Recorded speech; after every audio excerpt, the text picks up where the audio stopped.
చిరంజీవి గారు కూడా వచ్చారు, బట్ ఇంకా ఇవ్వలేదంటే మనకి ఎందుకు అరెస్ట్ చేశారనే reason, ground reasons we don't know yet. అదే ఇంతవరకు. ఏ బేస్ మీద మీకు మార్నింగ్ ఒక నోటీస్ ఇచ్చారు కదా మేడం, మిమ్మల్ని వాళ్ళని అరెస్ట్ చేస్తున్నాం? Notice only sections mentioned, not the grounds of arrest and what cause he was arrested. అవన్నీ ఏం లేవు. మీరు లోపలికి వెళ్ళారు కదా స్టేషన్ లో, అడగలేదా? ఇప్పుడు అడిగాం కదా, అడిగితే వాళ్ళు ఇంకా ఇవ్వలేదు. అన్నీ ఒకటేసారి ఇస్తాము రిమాండ్కి తీసుకెళ్ళినప్పుడు అని దే ఆర్ టెల్లింగ్. ఇవ్వాలి కదా, అదే ఇవ్వలేదు. అందుకే కదా మేము అడిగాము, కానీ ఇవ్వలేదు. అందుకే లాయర్ని కూడా పంపించమంటే ఆయన కూడా అదే అడిగారు. ఇంతసేపు దానికోసమే కూర్చున్నాం. ఏం చెప్పారు? We are not going to give now, రిమాండ్కి తీసుకెళ్ళినప్పుడు అన్ని పేపర్స్ ఒకటేసారి we are going to give. Then how are you going to prepare? మేము ఎలా ప్రిపేర్ అవ్వాలి? That's what we asked. అంటే ఎందుకు ఒక మనిషిని అరెస్ట్ చేశారు అని ఎంతసేపు ఉంచడం కూడా ఇల్లీగల్ డిటెన్షన్.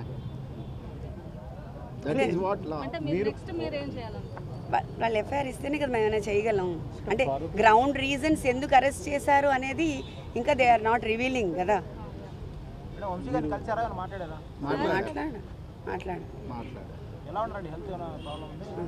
బాగానే, as of now is fine. అంటే మీరు లీగల్ ప్రొసీడింగ్ పోవడానికి ఫర్దర్గా మీకు ఇప్పుడు without FIR you can't go. We can't go. So మరి 1 డే అయిపోతుంది ఆల్మోస్ట్ ఆల్, మీరు లీగల్ ఇప్పుడు కాసేపట్లో మెజిస్ట్రేట్ ముందు హాజరు చేస్తుంది. సో అటువంటి సందర్భంలో అదే మనం చెప్తాం అక్కడ, వి కాంట్ టెల్ ఎనీథింగ్. మీరు మెజిస్ట్రేట్ ముందు మీరు చెప్పే అవకాశం ఉంటుందని అనుకుంటున్నారు? ఆయన చెప్తారు, ఇంకా మనకి ఎట్లా అవకాశం ఉంటుంది? ఇప్పుడు మనకి ఎఫ్ఐఆర్ఏ ఇవ్వనప్పుడు, సర్వ్ చేయనప్పుడు, బట్ మన చేతులు ఏముండదు కదా. We can't proceed further. So overall episode ఎట్లా అనిపిస్తుంది? ఎపిసోడ్ నేను పొద్దున్న నుంచి చెప్పాను, బట్ ఎవ్రీథింగ్ ఏం అర్థం అవ్వట్లేదు.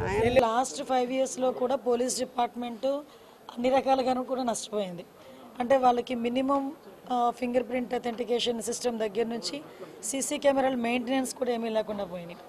ఈవెన్ దో ఈరోజు పోలీస్ స్టేషన్స్ కూడా చాలా కండెమ్ పొజిషన్స్లో ఉన్నాయి.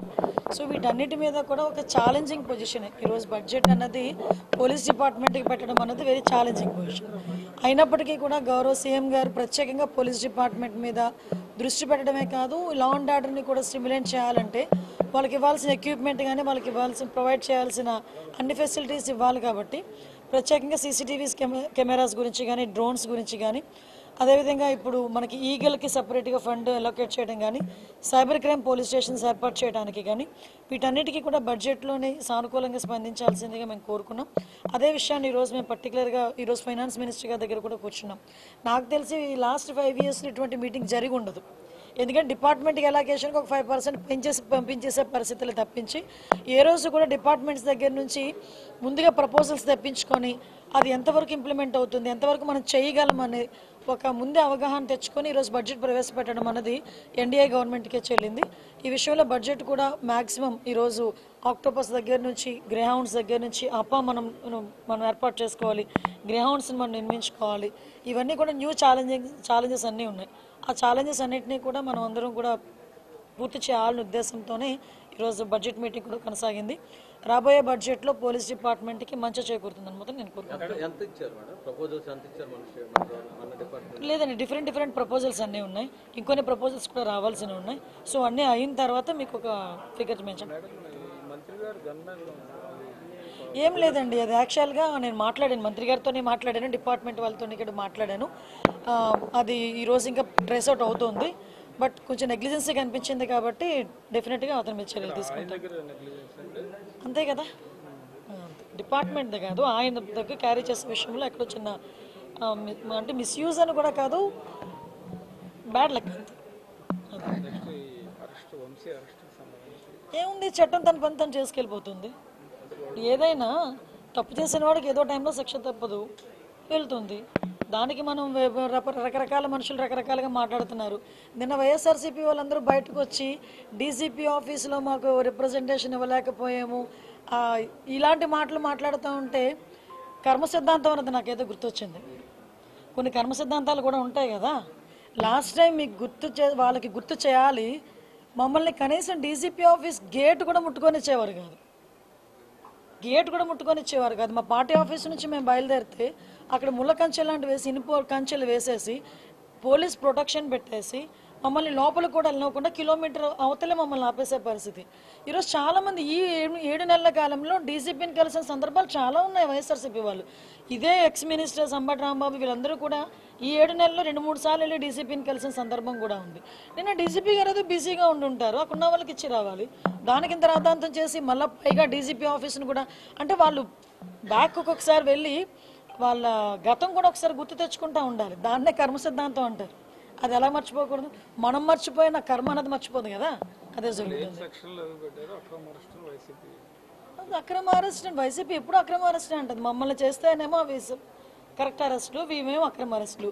అందులో పెట్టినవేమి సెక్షన్స్ ఒకసారి చూసుకుంటే దానికి అనుగుణంగానే కోర్టు కూడా సబ్మిట్ చేసాము. జడ్జి గారు కూడా రిమాండ్ విధించారు. ఫర్దర్గా ఏం జరుగుతుందని కోర్టులు చూసుకుంటారు. ఈ 6 నెలలు 8 నెలలు అవుతుంది కానీ చాలా కేసులు విషయంలో నిరర్థంగా ఉన్నది అన్నటువంటి ప్రధానమైనటువంటి ఆరోపణ మీ కొత్త క్యాడర్ నుంచే వస్తుంది. సోషల్ మీడియాలో పూర్తి స్థాయిలో మీకు వ్యతిరేకంగా పోస్టులు పెడుతున్నారు. మీకు విషయం ఏంటంటే ఇప్పుడు ఏదైనా చాలా జాగ్రత్తగా చేయాలండి. ఇది లా అండ్ ఆర్డర్కి సంబంధించిన విషయం, కోర్టులకు సంబంధించిన విషయం. ఒక కేసు పడింది అనుకుంటే ఆ కేసు ఎందుకు ఏ రకంగా పడింది అవన్నీ కూడా మేము కూలంకషంగా మేము చర్చించుకోవాలి. ఒక డీటెయిల్ రిపోర్ట్ ఇవ్వాలి అనుకుంటే కనుక మేము అంత స్టడీ చేయకుండా మేము ఇవ్వకూడదు. అంటే ప్రతి ఒక్క విషయంలోనే కూడా అందరికీ న్యాయం జరగాలనే కోరుకుంటున్నాము. తప్పు చేసిన వాడికి శిక్ష పడాలని కూడా కోరుకుంటున్నాం. మీరు అబ్జర్వ్ చేసుకుంటే లాస్ట్ విజయనగరం జిల్లాలో ఒక పోక్సో కేసు ఒకటి వచ్చింది. పోక్సో కేసులో 3 నెలల కాలంలోనే అతగాడికి జైలు శిక్ష పడింది. అదే విజయనగరం జిల్లాలో 6 నెలల కాలంలోనే పోక్సో కేసులో 25 ఏళ్ళ జైలు శిక్ష పడిన సందర్భం కూడా ఉంది. రీసెంట్గా 10 days బ్యాక్ ఒక పోక్సో కేసులో 3 monthsలో శిక్ష పడింది. సో ఈ విషయంలో నేనేమంటానంటే పోలీస్ డిపార్ట్మెంట్ వాళ్ళు కానీ ప్రాసిక్యూషన్ వాళ్ళు కానీ ఈ ఇద్దరు కూడా కోఆర్డినేట్ చేసుకొని ఎఫ్ఐఆర్ నోట్ చేసిన దగ్గర నుంచి ఛార్జ్ షీట్ నోట్ చేసిన దగ్గర నుంచి కూడా కోఆర్డినేట్ చేసుకుని వెళ్తే శిక్ష పడే పరిస్థితులు కూడా చాలా ఎక్కువగా కనిపిస్తూ ఉంటాయి. అండ్ దానివల్ల ఎటువంటి ఇబ్బంది కూడా కలగదని నా ఉద్దేశం. యా అది దురదృష్టం అండి.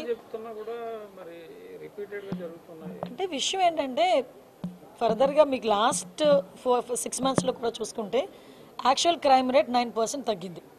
ఎందుకంటే మీరు అబ్జర్వ్ చేసుకున్నా కూడా ఎక్కడ కూడా నిందితులను పట్టుకునే విషయంలో ఎక్కడ కూడా చిన్న నిర్లక్ష్యం కూడా మేము వ్యవహరించట్లే. ఇమీడియట్గా 24 to 48 hours మేము పట్టుకుంటున్నాము. As per rule, as per police rule, as per law మేము వాళ్ళని ప్రొడ్యూస్ చేస్తున్నాం. వాళ్ళకి కూడా రిమాండ్స్ వెళ్తున్నాయి. మ్యాక్సిమం వాళ్ళకి శిక్ష తొందరగా పడేయడానికి కూడా ఛార్జ్ షీట్స్ ఓపెన్ చేయడం కానీ వాటికి సంబంధించిన క్లూస్ ఇవ్వడం కానీ ఫోరెన్సిక్ రిపోర్ట్స్ ఇవ్వడం కానీ చాలా తొందరగా డిపార్ట్మెంట్ వాళ్ళు చేస్తున్నారు. కాకపోతే 1 or 2 సిచ్యువేషన్స్ డెఫినెట్గా జరుగుతున్నాయి. ఈరోజు చూస్తే అమ్మాయితో నేను వాళ్ళ తల్లిదండ్రులతో కూడా నేను మాట్లాడాను. అమ్మాయితో ఫోన్లో మాట్లాడడం కూడా వాళ్ళకి కొంచెం ధైర్యంగా ఉంటుందని చెప్పి ఇక్కడ నుంచి నేను అన్నమయ్య జిల్లా అమ్మాయిని ఇమీడియట్గా ఇప్పుడు బెంగళూరు కూడా షిఫ్ట్ చేశారు. మన మంత్రిగా రాంప్రసాద్ రెడ్డి గారు కూడా ఇమీడియట్గా అక్కడికి వెళ్ళారు. లోకేష్ గారు కూడా వాళ్ళతో పరామర్శించారు, వాళ్ళతో ఫోన్లో మాట్లాడారు. నేను కూడా మాట్లాడాను. ఎట్టి పరిస్థితుల్లోనే ఆ అమ్మాయి కంపల్సరీగా బతకాలి, అమ్మాయికి క్షేమంగా బయటకు వస్తుందన్న నమ్మకం మాకుంది. నిందితుడు ఎవరైనా కూడా కంపల్సరీగా యాజ్ ఎర్లీ యాజ్ పాసిబుల్ పట్టుకుంటాం. శిక్ష అయితే చాలా గట్టిగా కూడా ఉంటుంది. Thank you.